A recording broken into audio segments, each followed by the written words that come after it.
जुल्म के खिलाफ लड़ने, इंसाफ मांगने और जालिमों व खताकारों को सजा दिलाने के लिए अब मुस्लिम लड़कियां भी रास्ते पर निकलकर प्रोटेस्ट शुरू कर दी।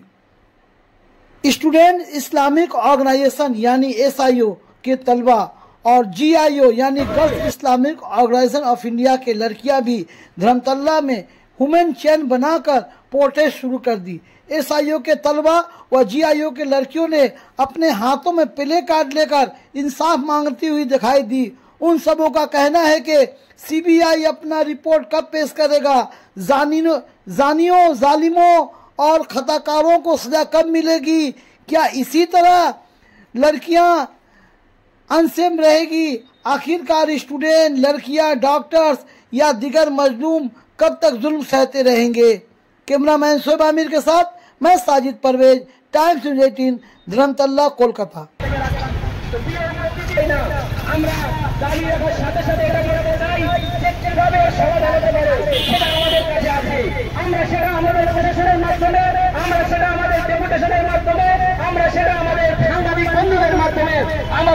জনসাধারণের কাছে, সরকার পক্ষের কাছে আমরা পৌঁছে দিতে চাই যে শুধুমাত্র এইভাবে একজনকে ফাঁসির মাধ্যমে, শুধুমাত্র একজন দোষীকে শাস্তির মাধ্যমে কখনোই এই সমাজ থেকে, এই দেশ থেকে, এই রাজ্য থেকে এইরকম নৃশংস ঘটনাকে কখনো খতম করা যায়নি আর যাবে না।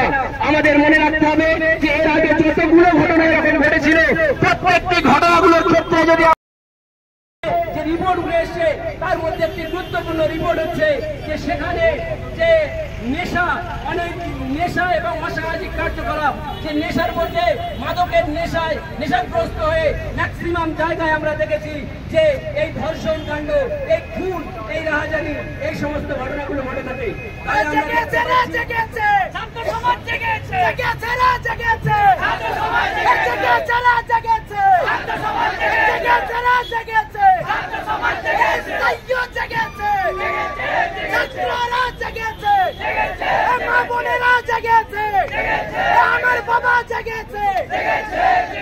তাহলে আমরা দেখতে পাচ্ছি যে যে অনুঘটক এই সমস্ত অনৈতিক কাজ করার জন্য, এই অনৈতিক কাজ ঘটনার পেছনে যে অনুঘটক আছে সেগুলোকে আগে সরাতে হবে। শুধুমাত্র একজন দোষী আর দুজন দোষীকে যদি আমরা আজকে ফাঁসির যদি আমরা তাদেরকে মেরে ফেলে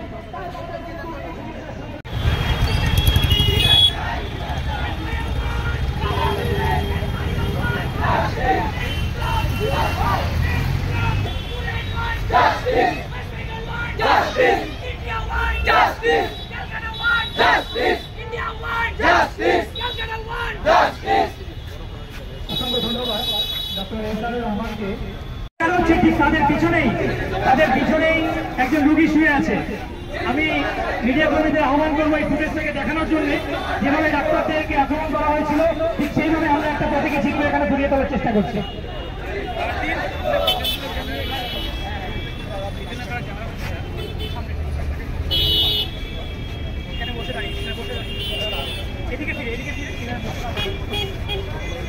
এখন আপনাদের সঙ্গে কথা বলার জন্য আমি জামাতে ইসলামী হিন্দের কলকাতার একটা মহিলা দায়িত্বশীল যারা মাসুজা খাতুনকে আহ্বান করছে।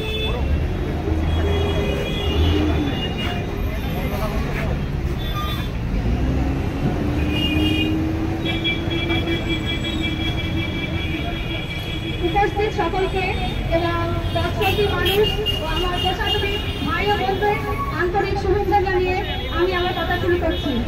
আপনারা সকলে জানেন গত 9 তারিখ রাতে আমাদের আজিকার মেডিকেল কলেজের যে নির্মমের ঘটনা ঘটেছে সকলেই অবগত। শুধু তাই নয়, সে তার পরের দিন সকাল থেকে আমরা দেখেছি দলে দলে জাতি মত নির্বিশেষে সকলেই প্রতিবাদে মুখর রয়েছে। কোথায় প্রতিবাদ সভা, কোথাও বিক্ষোভ সমাবেশ, কোথাও ন্যায্য দাবি নিয়ে তারা উত্থাপন করেছে। আমরা এটাও দেখেছি এই ন্যায্য দাবির জন্য, ন্যায় বিচার পাওয়ার জন্য 14 তারিখ রাতে অর্থাৎ স্বাধীনতা রাতের প্রাককালে সমস্ত ডাক্তার, নার্সের একত্রিত হয়েছে তাদের দাবি আদায়ের জন্য। যখন ন্যায্য বিচারের ন্যায্য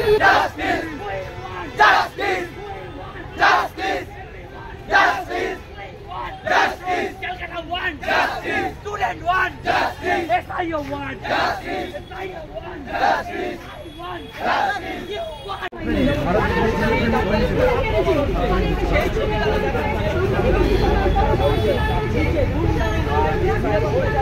আপনার ডিমান্ড কি আছে? ডিমান্ড আমাদের ডিমান্ড যে আরজিকর হত্যাকাণ্ড, আরজিকর রেপ এবং হত্যাকাণ্ড সহ ভারতবর্ষে যতগুলো হত্যাকাণ্ড এবং রেপ হচ্ছে, বিশেষ করে রেপ যদি মা বোনদের সুরক্ষা তারা সুরক্ষা থাকছে না, তাদের সেখানে দ্রুত যারা রেপিস্ট তাদেরকে দৃষ্টান্তমূলক শাস্তি দেওয়া এবং সেই দৃষ্টান্তমূলক শাস্তি দেওয়ার সঙ্গে সঙ্গে যে যে যে রেপের যে মেন কজ, যে গ্রাউন্ড কজ, সেই গ্রাউন্ড কজগুলো যেন দ্রুত সরকার বন্ধ করার কোনো পদক্ষেপ নেয়। বিশেষ করে মদ, বিশেষ করে যে আমাদের ড্রিঙ্ক করার পর একটা মানুষ, সে মানুষ থাকলে মানুষ স্বাধীনভাবে চলে যায়, তারপরে সে যখন পর্নোগ্রাফি দেখে, পর্নোগ্রাফি দেখার পর সেটা বিভিন্নভাবে ভাবতে থাকে, সে বিষয়ে তখন তার আইডিটা এফেক্ট করে সে রেপ তার সহপাঠীকে, তার ক্লাসমেটকে বা তার কলিগকে তারা রেপ করে। এই জায়গায় আমরা বলতে চাই যে শুধু যারা ধর্ষণ করছে বা ধর্ষণ যারা অভিযুক্ত তাদেরকে দৃষ্টান্তমূলক শাস্তি দেওয়া এবং সেই সঙ্গে সঙ্গে যে ধর্ষণ কাণ্ড সহ যে সমস্ত অপরাধের মূল বিষয় সেগুলো মদ এবং পর্নোগ্রাফি, সেগুলো ইমিডিয়েটলি বন্ধ করা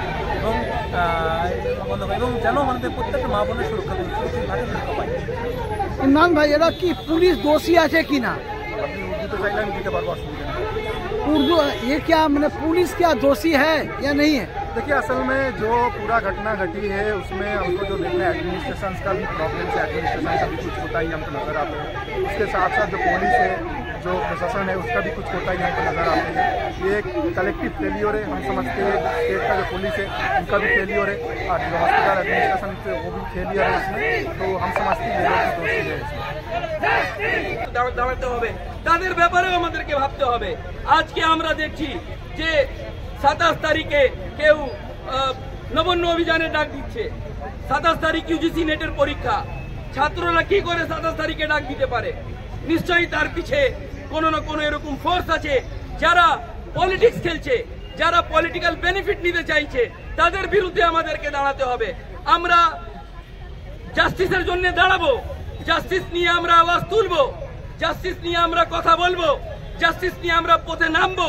কিন্তু তার সঙ্গে সঙ্গে আমরা দেখবো কারা অ্যাকচুয়ালি জাস্টিসের জন্য দাঁড়িয়েছে, কারা শুধু পলিটিক্যাল বেনিফিটের জন্য মাঠে নেমে